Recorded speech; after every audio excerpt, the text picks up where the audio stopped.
Hello， 各位玩家們，大家好，歡迎來到我的頻道，我是大陸。這集大陸繼續為大家帶來了這個月份值得一試的手機遊戲推薦。在這次的清單中，就包括了種田好評遊戲《波西亞時光》的最新續作，從 Steam 和主機移植的作品，知名恐怖遊戲的重制版，以及其他如經典塔防遊戲、策略玩法、像素風格、益智遊戲、解謎和其他玩法風格的作品等你來發掘哦。這些遊戲的排名都是不分先後的。如果你想知道哪些好的遊戏，那就和大陸一起看下去吧。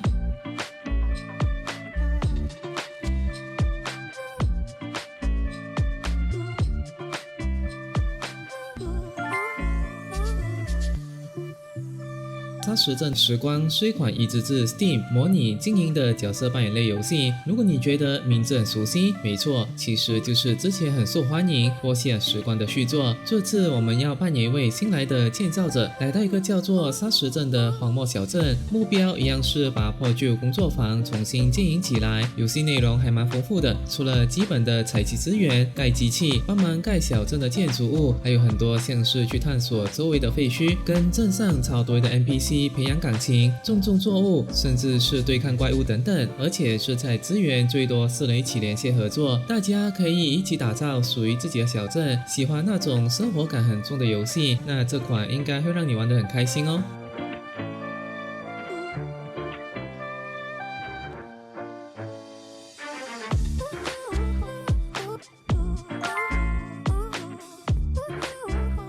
星之海是款從 Steam 和主機移植傳統日式回合制的 RPG 作品，本作在 PC 端上獲得了不少的好評，這次手機玩家們也可以體驗得到啦。遊戲故事講述炙熱之子要運用太陽與月亮的力量對抗邪惡煉金術師所創造的怪物。相比起傳統的像素 RPG 作品，本作有着比較豐富的大地圖，玩家們可以通過游泳、攀爬和跳躍進行探索，也可以駕駛船隻在大海上航行。另外，地圖上的怪物也會直接標記在地圖上，並沒有比較煩人的地雷機制。喜歡 RPG 遊戲的玩家就不要錯過啦。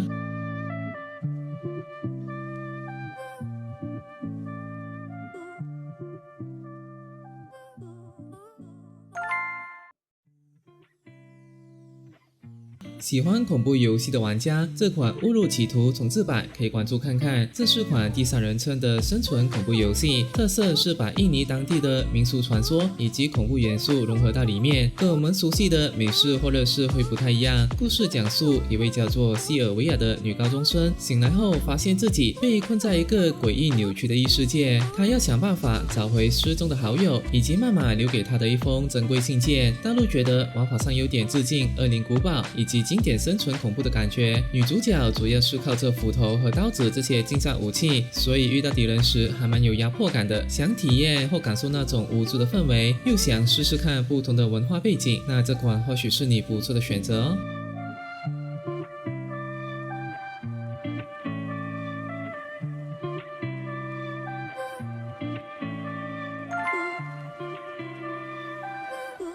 植物大戰殭屍3進化，是不是覺得這款遊戲好像已經上線過好多次了？因為它已經迎來了至少第3次的軟啟動，在經過了差不多10年的開發後，這次到底能不能成功呢？在植物大戰殭屍3進化，開發者想要回歸初心，讓遊戲的玩法回到策略布局上，而不是手遊上比較流行的泡面速通玩法。本作有3種遊玩模式，主要還是採用傳統的植物防衛戰，需要玩家利用不同的植物特性去防禦殭屍的入侵。另外也新增了植物融合系統，讓玩家通過融合2個植物，從而得到更強大的进化植物。本作目前只在愛爾蘭和菲律賓上線，預計年底正式全球發布，感興趣的玩家可以關注看看。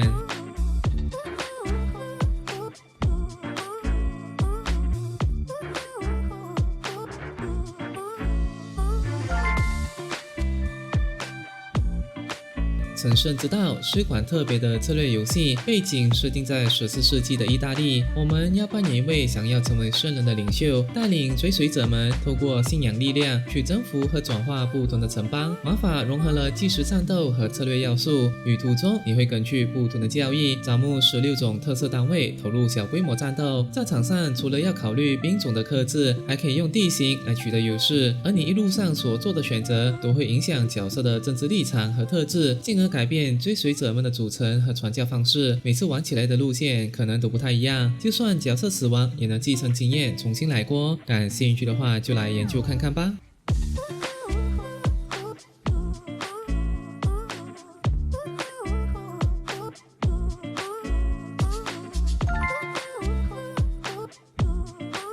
喜歡畫風簡單的策略遊戲，那這款結合了像素、塔防、基地建造還有 RTS 要素，維京英雄塔防就很適合你啦。背景是北歐神話，巨人族佔領了9界，我們要扮演英雄，把領地奪回來。遊戲特色是晝夜循環的機制，白天的時候我們需要先蓋房子、收集資源、布置防禦塔、建設據點，到了晚上就直接操控英雄和小兵，親自上場戰鬥，抵擋敵人的攻勢。每場開局還會拿到不同的隨機技能，所以玩起來的感覺都不太一樣，而且遊戲還支援離線遊玩哦，沒有強制廣告，算是蠻佛心的。感興趣的話就來試試看吧。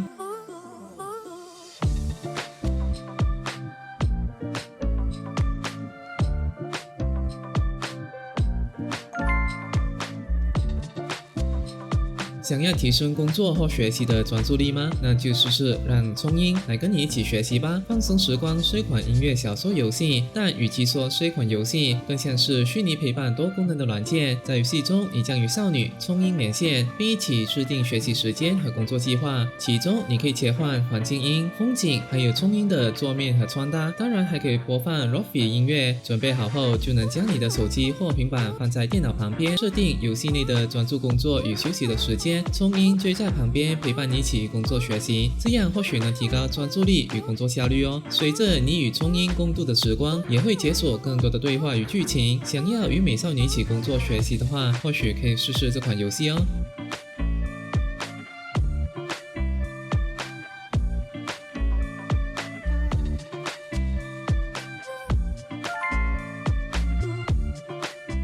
刺猬是一款手繪風的溫馨益智遊戲，遊戲中你將扮演刺蝟爸爸，目標是帶領他分散的孩子們回家。玩法方面就有點類似推箱子，你需要操控刺蝟爸爸到小刺蝟身邊，然後小刺蝟們就會自动黏着刺蝟爸爸，最後形成一個俄羅斯方塊刺蝟。收集完小刺蝟之後，把它們帶回家就能通關啦。但是小刺蝟黏上之後就不能改變位置，後期如果數量變多的時候，就比較難穿越過狹窄的空間，所以小刺蝟的排列就非常重要了。本作包含了4個季節和48個關卡，每個關卡都會出現獨特的遊戲機制。喜歡這種充滿挑戰性的益智遊戲，那就一定要來試玩看看這款遊戲哦。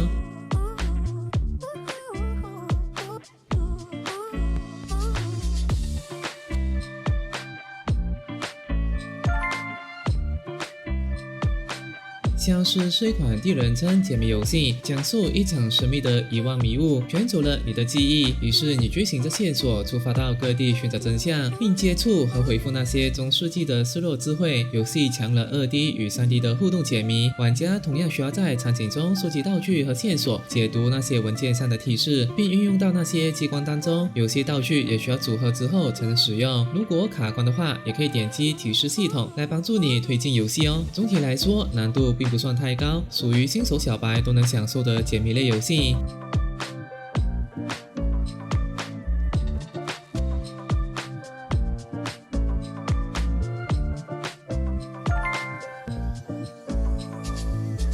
Jelly Busters 是一款玩法很直覺也很新穎的方塊消除遊戲。我們要扮演一群 QQ 彈彈的果凍，瞄準射擊那些堆疊起來的彩色方塊，把它們全部打掉，就會露出隱藏圖案。遊戲玩起來的感覺還蠻舒壓的，打方塊的時候會有那種 ASMR 的音效，但遊戲不是那種無腦點點點哦。後面關卡會越來越有挑戰性，會出現一些需要思考才能打掉的障礙，這時候就要靠你解鎖各種道具來幫忙了。另外，遊戲裡還有全球排行榜，可以跟其他玩家比比看誰的分數高。想找個輕鬆打發時間又帶點挑戰的遊戲，這款還算是不錯的選擇。